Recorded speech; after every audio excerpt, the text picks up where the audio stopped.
आइए सुनते हैं एक नई कहानी, अनकहा प्यार।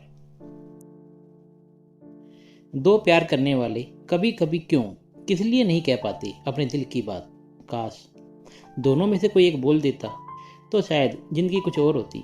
सबीना और अमित एक दूसरे के आमने सामने खड़े थे और यही बात दोनों के दिल में उठ रही थी, लेकिन आज भी दोनों चुप थे। वे फिर मिलेंगे, उन्हें भरोसा नहीं था।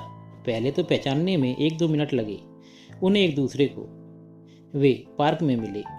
सबीना का जब जब अपने पति से झगड़ा होता तो वह एकांत में आकर बैठ जाती। ऐसा एकांत जहाँ भीड़ भी थी, सुरक्षा थी, लेकिन फिर भी वह अकेली थी।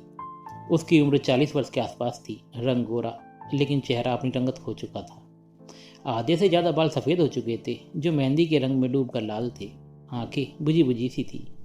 वह अपने में खोई थी, अपने जीवन से तंग आ चुकी थी। मन करता था कि कहीं भाग जाए, डूब मरे किसी नदी में, लेकिन बेटे का ख्याल आते ही वह अपने झुलसे और उलझे विचारों को झटक देती। क्या क्या नहीं हुआ उसके साथ। पहले पति ने तलाक देकर दूसरा विवाह किया। उसके पास अपना जीवन चलाने का कोई साधन नहीं था। उस पर बेटे सलीम की जिम्मेदारी। पति हर माह कुछ रुपए भेज देता था, लेकिन इतने कम रुपयों में घर चलाए या बेटे की परवरिश अच्छी तरह करे। माता पिता स्वयं रुद्राचार और गरीब थे। एक भाई था जो बड़ी मुश्किल से अपना गुजारा चलाता था, अपना परिवार पालता था। साथ में माता पिता भी थे। वह उनसे किस तरह सहयोग की अपेक्षा कर सकती थी। उसने एक प्राइवेट स्कूल में पढ़ाने का काम शुरू कर दिया। वह अंग्रेजी में एमए के साथ बीएड भी थी, सो उसे आसानी से नौकरी मिल गई। सरकारी नौकरी की उसकी उम्र निकल चुकी थी। वह सोचती, आमिर यदि बच्चा होने से पहले या शादी के कुछ वर्ष बाद तलाक दे देता तो वह सरकारी नौकरी तो तलाश सकती थी। उस समय उसकी उम्र सरकारी नौकरी के लायक थी। शादी के कुछ समय बाद जब उसने आमिर के सामने नौकरी करने की बात कही तो वह भड़क उठा था कि हमारे खानदान में औरतें नौकरी नहीं करती। उम्र गुजरती रही। आमिर दुबई में इंजीनियर था, अच्छा वेतन मिलता था, किसी चीज़ की कमी नहीं थी। साल में 1-2 बार आता और साल भर की खुशियाँ हफ्ते भर में देकर चला जाता। एक दिन आमिर ने दुबई से ही फ़ोन करके उसे यह कहते हुए तलाक दे दिया कि यहाँ काम करने वाली एक अमेरिकन लड़की से मुझे प्यार हो गया है। मैं तुम्हें हर महीने खर्चा भेजता रहूँगा। मुझे अपनी गलती का एहसास तो है, लेकिन मैं दिल के हाथों मजबूर हूँ। एक बार वापस आया तो तलाक की शेष शर्तें मौलवी के सामने पूरी कर दी और चला गया। इस बीच एक बेटा हो चुका था। आमिर को कुछ बेटे के प्रेम ने खींचा और कुछ अमेरिकन पत्नी की प्रताड़ना ने सबीना की याद दिलाई और वह माफ़ी मांगते हुए दुबई से वापस आ गई। लेकिन सबीना से फिर से विवाह के लिए उसे हलाला से होकर गुजरना था। सबीना इसके लिए तैयार नहीं हुई। आमिर ने मौलवी से फिर निकाह के विकल्प पूछे जिससे सबीना राजी हो सके। मौलवी ने कहा कि 3 लाख रुपए खर्च करने होंगे। निकाह का मात्र दिखावा होगा। तुम्हारी पत्नी को उसका शोहर हाथ भी नहीं लगाएगा। कुछ समय बाद तलाक दे देगा। ऐसा संभव है? आमिर ने पूछा। पैसा हो तो कुछ भी असंभव नहीं, मौलाना ने कहा। कुछ लोग करते हैं यह बिजनेस अपनी गरीबी के कारण, लेकिन यह बात राज ही रहनी चाहिए। मैं तैयार हूँ, आमिर ने कहा और सबीना को सारी बात समझाई। सबीना न चाहते हुए भी तैयार हो गई। सबीना को अपनी इच्छा के विरुद्ध निकाह करना पड़ा। कुछ समय गुजारना पड़ा पत्नी बनकर एक अधेड़ व्यक्ति के साथ। फिर तलाक लेकर सबीना से आमिर ने फिर निकाह कर लिया। दुबई से नौकरी छोड़कर आमिर ने अपना खुद का व्यापार शुरू कर दिया। बेटे सलीम को पढ़ाई के लिए उसे हॉस्टल में डाल दिया। सबीना का भी आमिर ने अच्छी तरह ध्यान रखा, उसे खूब प्रेम दिया। लेकिन जब जब आमिर सबीना से कहता कि नौकरी छोड़ दो, सब कुछ है हमारे पास, सबीना ने यह कहकर इनकार कर दिया कि कल तुम्हें कोई और भाग गई, तुमने फिर तलाक दे दिया तो मेरा क्या होगा? फिर मुझे यह नौकरी भी नहीं मिलेगी। मैं नौकरी नहीं छोड़ सकती। इस बात पर अक्सर दोनों में बहस हो जाती। घर का माहौल बिगड़ जाता, मन अशांत हो जाता सबीना का। तुम्हें मुझ पर यकीन नहीं है? आमिर ने पूछा। नहीं है, सबीना ने सपाट स्वर में जवाब दिया। मैंने तो तुम पर विश्वास किया, तुम्हें क्यों नहीं है? कौन सा विश्वास? इस बात का कि हलाला में पराये मर्द को तुमने हाथ भी नहीं लगाया होगा। जब निकाह हुआ तो पराया कैसे रहा? मैंने इस बात के लिए 3 लाख रुपए खर्च किए थे ताकि जिससे हलाला के तहत निकाह हो वह हाथ भी ना लगाए तुम्हें। भरोसा मुझ पर नहीं किया आपने, भरोसा किया मौलवी पर, अपने रुपयों पर, या जिस गैर मर्द से आपने मेरा निकाह करवाया। लेकिन भरोसा तो तुम पर भी था ना। न करते भरोसा? कहीं ऐसा तो नहीं कि मेरे 3 लाख रुपए भी गए और तुमने रंगरेलियां भी मनाई हों? आमिर की इस बात पर बिफर पड़ी सबीना। बस इसी मुद्दे को लेकर दोनों में अक्सर तकरार शुरू हो जाती और सबीना पार्क में आकर बैठ जाती। पार्क की बेंच पर बैठे हुए उसकी दृष्टि सामने बैठे हुए एक अधेड़ व्यक्ति पर पड़ी। वह थोड़ा चौंकी। उसे विश्वास नहीं हुआ इस बात पर कि सामने बैठा हुआ व्यक्ति अमित हो सकता है। अमित, उसके कॉलेज का साथी। 45 वर्ष के आसपास की उम्र, दुबला पतला शरीर, सफ़ेद बाल, कुछ बड़ी हुई दाढ़ी जिसमें अधिकांश बाल चांदी की तरह चमक रहे थे। यहाँ क्या कर रहा है अमित, इस शहर में, इस पार्क में? जबकि उसे तो दिल्ली में होना चाहिए था। अमित ही है या कोई और? नहीं, अमित ही है। शायद मुझ पर नज़र नहीं पड़ी उसकी। अमित और सबीना एक साथ कॉलेज में पूरे 5 वर्ष तक पढ़े। एक ही डेस्क पर बैठते, एक दूसरे से पढ़ाई के संबंध में बातें करते, एक दूसरे की समस्याओं को सुलझाने में मदद करते। जिस दिन वह कॉलेज नहीं आती, अमित उसे अपने नोट्स दे देता। जब अमित कॉलेज नहीं जाता तो सबीना उसे अपने नोट्स दे देती। कॉलेज के सांस्कृतिक कार्यक्रम में दोनों मिलकर भाग लेते और प्रथम पुरस्कार प्राप्त करते हुए सबकी वाही बटोरते। जिस दिन अमित कॉलेज नहीं आता, सबीना को कॉलेज मरघट के समान लगता। यही हालत अमित की भी थी।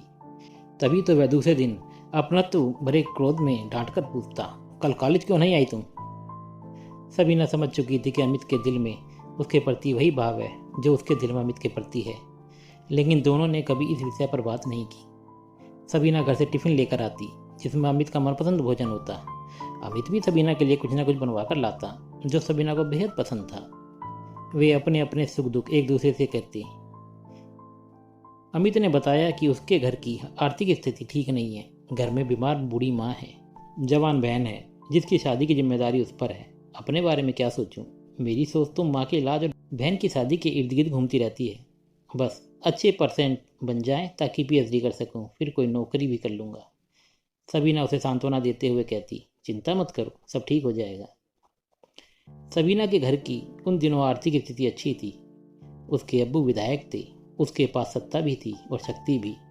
कभी कहने की हिम्मत नहीं पड़ी उसकी अपने अब्बू से कि वह किसी हिंदू लड़के से प्यार करती है। कहती भी तो वह जानती थी कि उसका नतीजा क्या होगा। उसकी पढ़ाई लिखाई तुरंत बंद करके उसके निकाह की व्यवस्था की जाती। हो सकता है कि अमित को भी नुकसान पहुंचाया जाता, लेकिन घर वालों की बात क्या कहे वह। उसने खुद कभी अमित से नहीं कहा कि वह उससे प्यार करती है और ना ही अमित ने उससे कहा।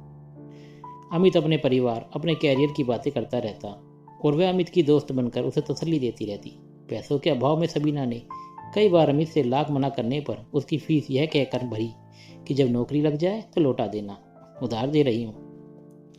और अमित को न चाहते हुए भी मदद लेनी पड़ती। यदि मदद नहीं लेता तो उसका कॉलेज कब का छूट चुका होता। कॉलेज की तरफ से कभी पिकनिक आदि का बाहर पर जाने का प्रोग्राम होता तो अमित के न चाहते हुए भी उसे सबीना की जिद के आगे झुकना पड़ता। कई बार सबीना ने सोचा कि अपने प्यार का इजहार करे, लेकिन वह यह सोचकर चुप रह गई कि अमित क्या सोचेगा। कैसी बेशरम लड़की है, अमित को पहल करनी चाहिए। अमित कैसे पहल करता? वह तो अपनी गरीबी से उभरने की कोशिश में लगा हुआ था। अमित सबीना को अपना सबसे अच्छा दोस्त मानता था, अपना सबसे बड़ा शुभचिंतक, अपने सुख दुख का साथी, लेकिन वह भी कर ना सका अपने प्यार का इजहार। प्यार दोनों ही तरफ था, लेकिन कहने की पहल किसी ने नहीं की। कहना जरूरी भी नहीं था, प्यार है तो है। बीए प्रथम वर्ष से एमए के अंतिम वर्ष तक पूरे 5 वर्षों का साथ या साथ ना छूटे। इसलिए सबीना ने भी अंग्रेजी साहित्य लिया जो कि अमित ने लिया था।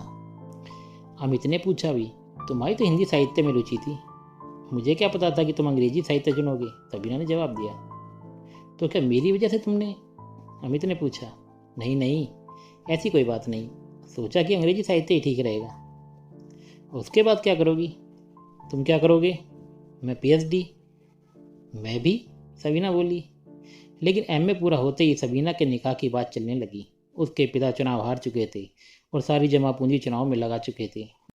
बहुत सारा कर्जा भी हो गया था उन पर। जब सबीना ने निकाह से मना करते हुए पीएचडी की बात कही तो उसके अब्बू ने कहा, बीएड कर लो, पढ़ाई करने से मना नहीं करता, लेकिन पीएचडी नहीं। मैं जानता हूँ कि पीएचडी के नाम पर पीएचडी करने वालों का कैसा शोषण होता है। निकाह करो और प्राइवेट बीएड करो। अपने अब्बू की बात मानो, समय बदल चुका है। मेरी स्थिति बद से बदतर हो गई है। अपने अब्बू का मान रखो। अब्बू की बात तो वह काट ना सकी। सोचा जाकर अमित के सामने ही हिम्मत करके अपने प्यार का इजहार करती। अमित को जब उसने बीएड की बात बताई और साथ ही निकाह की तो अमित चुप रहा। तुम क्या कहते हो? तुम्हारे अब्बू ठीक कहते हैं, उसने उदासी भरे स्वर में कहा। उदास क्यों हो? दहेज न दे पाने के कारण बहन की शादी टूट गई। सबीना क्या कहती है ऐसे समय में चुप रही।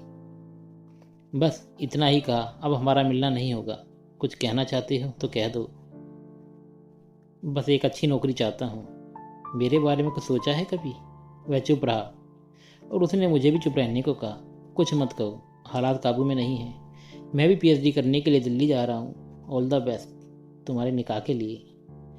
दोनों की आंखों में आंसू थे और दोनों ही एक दूसरे से छिपाने की कोशिश कर रहे थे। जो कहना था वह अनकहा रह गया और आज इतने वर्षों के बीच जाने के बाद वही शख्स नागपुर में पार्क में इस बेंच पर उदास गुमसुम बैठा हुआ है। सबीना उसकी तरफ बढ़ी। उसकी निगाह सबीना की तरफ गई, जैसे वह भी उसे पहचानने की कोशिश कर रहा हो। पहचाना? सबीना ने कहा। कुछ देर सोचते हुए अमित ने कहा, सबीना? चलो याद तो है।